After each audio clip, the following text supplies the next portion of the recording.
مفتی صاحب کیا فرمائیں گے اس حوالے سے کہ شہادت پر بات ہو رہی ہے، تو عہد حاضر میں اگر ہم شہادت کا تصور آپ سے پوچھنا چاہیں تو کیا اس کے معنی بدل گئے ہیں اب، یا معنی وہی ہیں، یا لوگوں پر اس کے جو غلط اس کا پرسیپشن پیش کیا جا رہا ہے؟ کیا فرمائیں گے اس حوالے سے؟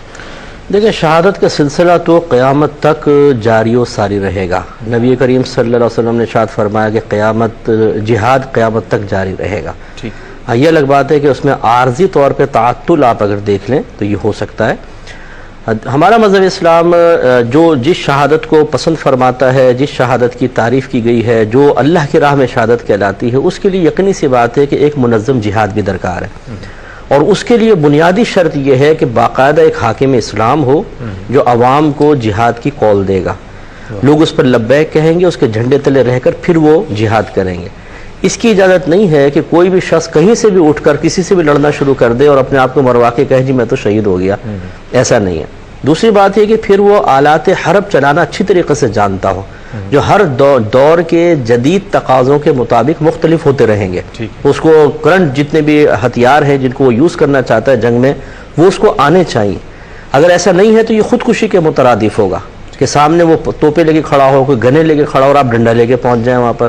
اس قسم کے جہاد کی بھی نہیں۔ ہاں، یہ ضرور ہے کہ اگر آپ کے ملک پر کوئی حملہ کر دیتا ہے تو پھر تو آپ کو کسی بھی طریقے سے دفاع کرنا ہے، پھر تو ہر عاقل بالغ مسلمان مرد و عورت پر اپنے ملک کا دفاع فرض ہو جاتا ہے۔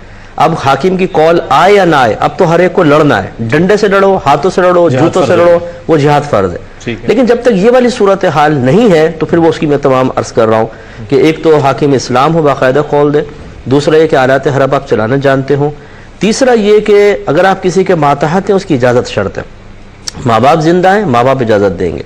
اگر کوئی بیوی ہے مثال کے تو عورت جہاد پہ جانا چاہتی ہے، مثال کے طور پہ کوئی ضرورت ہے تو شوہر سے پوچھے گی، تو اس کے علاوہ آپ نہیں جا سکتے۔ اس کے علاوہ حاکم جو علماء اسلام ہوتے ہیں، مفتیان کرام، ایسے جو قوم کے علمی لحاظ سے مرکز اور منبع ہوتے ہیں، ان کی طرف لوگ متوجہ کے علم سیکھتے ہیں، ان کو منع کیا گیا کہ وہ نہ جائیں، کیونکہ اگر وہ چلے جائیں گے موت العالم موت العالم، عالم مر جائے گا، پھر پیچھے بھی تو لوگوں کو علم سکھانا ہے۔ تو ان تمام شرائط کو دیکھ، اچھا سب سے بڑی جو شرط ہے وہ شوکت اسلام مقصود ہو۔ کیا بات ہے! کسی ملک کی سلطنت حاصل کرنا، کوئی گورنمنٹ حاصل کرنا، کوئی ریاست قائم حاصل کر لینا، یہ نہیں ہونا چاہیے اسلام کی شان و شوکت۔ جب یہ تمام شرائط جمع ہوں گی، پھر اگر کوئی شخص جا کر اپنا قطرہ خون زمین پر بہائے گا تو قدرت الہی اس کی قدر کرے گی، اس کو مقام عطا فرمائے گی۔